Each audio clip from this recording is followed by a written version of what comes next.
everyone, and welcome back to my channel. We have a flower letter here. We have number 11, and to just give you guys a quick recap, the last letter we heard from Mr. Hickman, who is chasing the Bright Star sisters across the country, trying to catch them. If you guys are just tuning in and you're not quite sure kind of what's going on, Mr. Hickman is a Pinkerton, and he is chasing the outlaw sisters, the Bright Stars, across the country. They stole something. He is out to get them and bring them back. He is also writing to Miss Lily Clara, and he also had declared that he wanted to start courting her, basically, which I think is really cute. I can't wait to hear her response. I'm hoping that this one, or maybe the next one, will be her response to kind of see how she feels about that. So let's jump into this one and see who it's from.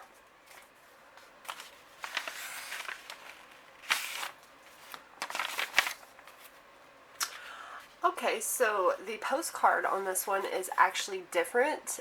It has a different kind of design on it. I really like it, and it's also a purple, which I really like. I love anything purple that they send me. And this is the back of it. But I really like that one. Very simple, very basic. We have our letter.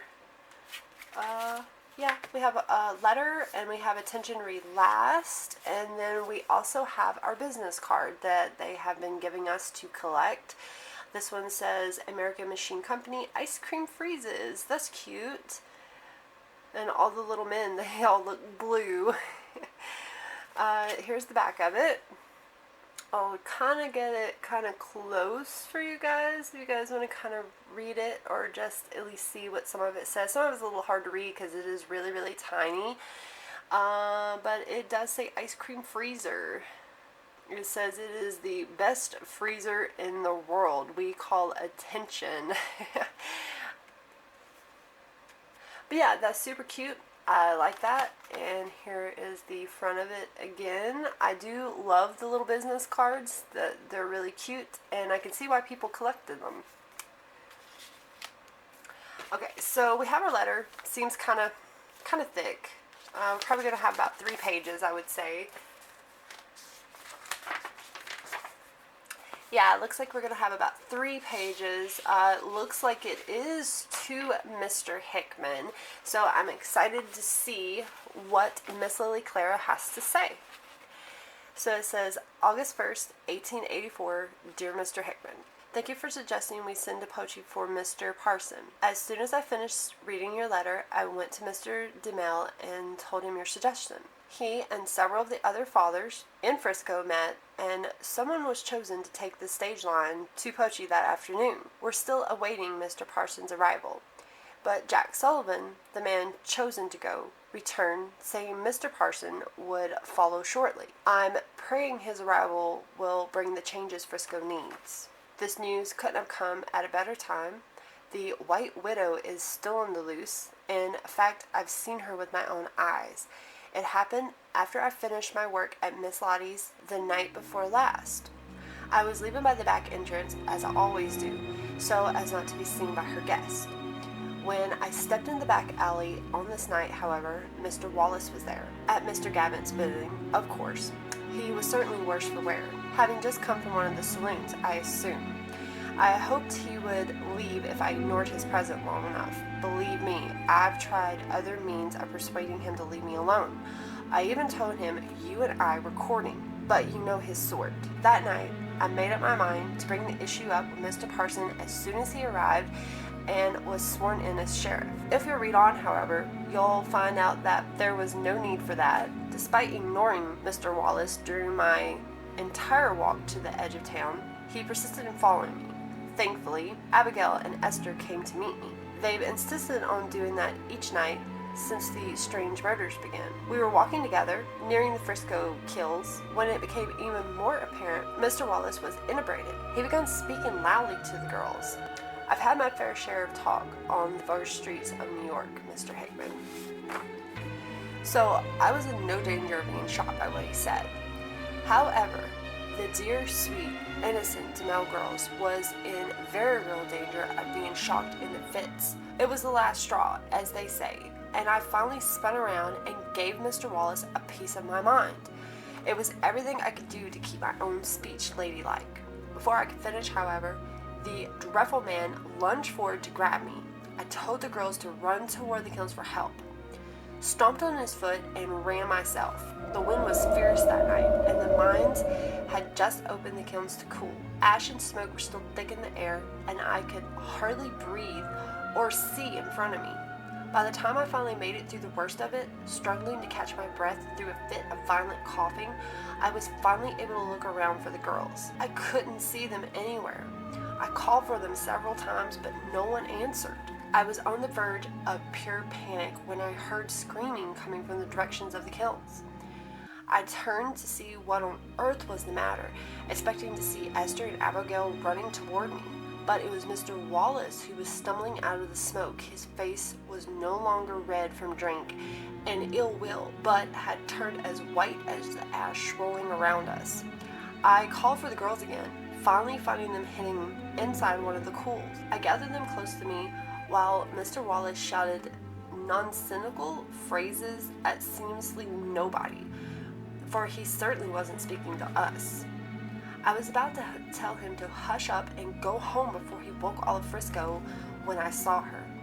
The White Widow was standing less than 50 yards from us, all white and pale in the smoke and moonlight. I couldn't see for sure because of the fumes, but it looked like she was wearing a wedding dress and veil, as if she could sense me looking at her. She started walking, well, floating really, towards us. Mr. Wallace stumbled back into the smoke, crossing himself and disappearing like a ghost himself. Then the White Widow was gone too. The DeMille girls and I didn't waste time talking. We ran home as quickly as our boots could carry us. I enjoy a good fright, more than the average young lady, as you know, Mr. Hickman, and I enjoy it because I know it's not real. This ghost, however, she looked extremely real to me, and the trail of murder she's left in her wake have been just as real. I don't need to tell you I had an awful time falling asleep that night. When I woke the next morning, with the sun out, birds chirping, I thought it might have all been a strange dream. But as I walked into town with Esther and Abigail, we passed a group of men hovering around an old dead wagon not far from the church. Abigail and Esther hadn't seen their father since the night before, so they both rushed over, anxious to see what all the fuss could be about. I followed them, hoping beyond hope Mr. DeMille wasn't in that wagon. Thankfully, he wasn't. However, the body causing all the ruckus still shocked me to my core. The corpse was none other than Mr. Wallace. There was a few things about him I noticed right away, things that chilled my very bones. There was a look of sheer terror in his lifeless, glazed eyes, and he had Chinese characters painted across his forehead in white. Everyone there, including myself, knew immediately what those characters stood for: the White Widow. There was a lady's hat pin stuck in his chest, and a small clip of cigarette papers sat between the pin and his shirt. Once the crowd had cleared a bit, and after great pains on my part to convince them, I, Abigail, and Esther helped me up into the wagon for a closer look. The articles in the newspaper said there's something written on that paper, but haven't elaborated. I wanted to see for myself. For sure, there was something written there, but it was only a string of letters. R-I-P-O-S? Does that word mean anything to you, Mr. Hickman? I wanted to ask you first. When Sheriff Parson arrives, I'm going to ask what he thinks it means as well. I'm certain you'll both agree with me that somehow it's an important clue to the identity of the White Widow. Dear me, I'm sorry. I've spent so much of this letter telling you these gory goings-on. I can't explain it, but I feel more comfortable somehow for having shared it with you. It has all disturbed me more than I can say, and I'm not the only one among our acquaintances who has been so rattled. Miss Lottie was in quite a state the night after Mr. Wallace was discovered. I went in to mend one of the girls' costumes like she asked, but she must have forgotten, for she didn't seem to be expecting me. When I stopped in by her room, On my way to collect the garment, she was quite beside herself with grief. When I mentioned I didn't know she was so fond of Mr. Wallace, she told me she wasn't. Then she held out her hand and showed me a piece of mourning jewelry, a ring. I looked at it closely, never before noticing the intricate branding within the piece. Then I noticed there were two different colors of hair in the ring. When I asked Miss Lottie about it, she told me the black hair belonged to her older brother and the blonde hair belonged to her younger sister. Then she told me with a sob and a fire in her eyes that I had never seen in Miss Lottie before. They were both murdered by the same man. To say I was stunned, a grave misrepresentation of the shock I felt at this news. I not only didn't know Miss Lottie had such tragedy in her past, but I wasn't even aware that she had siblings. I assumed with such a seemingly exhaustible future at her disposal that she had been her father's sole heir. The more time I spent in Frisco, in the entire West really, the more I found that the people who live here seem to all have something in common.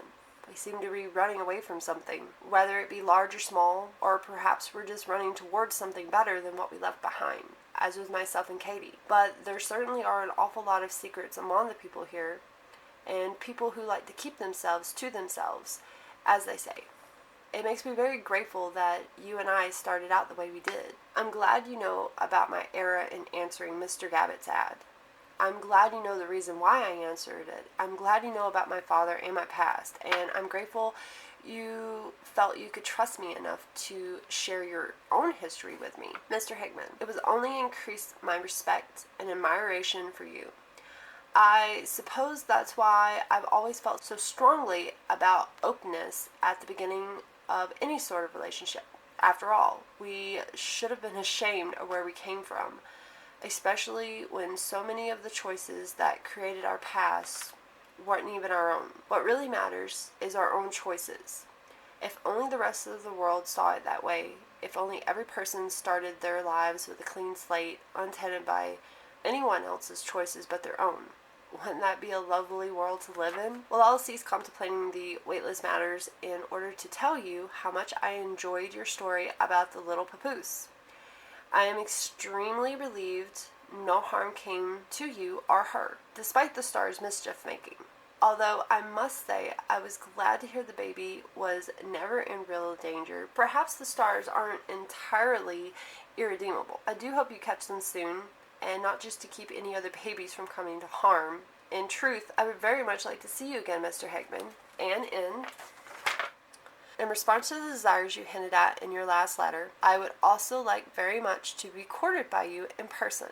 As you know, I've already been courted by one man through letters, and if I may be so bold, by receiving your written correspondence is something I look forward to with profound anticipation. There are simply some matters of compatibility a lady must discover about her suitor in person. Yours most sincerely, Miss Lily Clara Moore. And of course we have the beautiful flower letter here. Down here in red it says to learn more about the Frisco charcoal and Victorian mourning jewelry, visit our learn page at theflowerletters.com. So I enjoy hearing about the White Widow. I enjoy that piece of mystery that they've got going on there. I'm really excited to see who it is. I mean, there were so many different possibilities that it could be, and I had thought that it was Miss Lily Clara herself, but obviously it is not, since she saw the White Widow. But I am curious to know who it's going to be, so hopefully we will find out that bit of mystery later on. But it does seem like this White Widow character is killing the bad people. Perhaps since she is dressed in a wedding dress, I kind of get the corpse bride kind of feel. Perhaps she is killing men who are like disloyal to their wives, or perhaps, you know, they had killed her maybe and she has come back to get them. I don't know. There are so many different possibilities there. I mean, you know, your imagination can run wild with it. But we do have this last piece of paper. It says attention read last, so we're going to open up and we're going to see what it is. It is a telegram Utah Central Railroad Station. So August 10th of 1884, it says to Miss Lottie Strickland, Lottie, never knew you had a brother. Suppose you didn't trust me back then, no matter. Requesting permission to reopen your sister's case. Matthew, P.S. Don't blame Miss Moore for telling me. She was only concerned for your welfare. Oh, well, isn't that sweet of him? He's going to reopen the case for her. That's so sweet of him. So perhaps they'll find his murderer. Maybe this White Widow is going to lead him to that, maybe. I'm not sure exactly what's going to happen there. I'm really, really excited to hear about that. I do really, really love this letter again. I did love the previous letter that we had, but I really, really do love this one. It's kind of got different things going on, and I really, really love that in the letters. So by far this has been my favorite one. I have not tried all of them yet, but by far this is my favorite one. I do recommend it if you guys do want to read one for yourself. But I do really, really enjoy it. You guys let me know what you think about it. Any comments or thoughts on who this White Widow character is, you guys do let me know. I will see you guys back here in my next flower letter. It will be flower letter number 12, and hope you guys have a great rest of your day. Bye.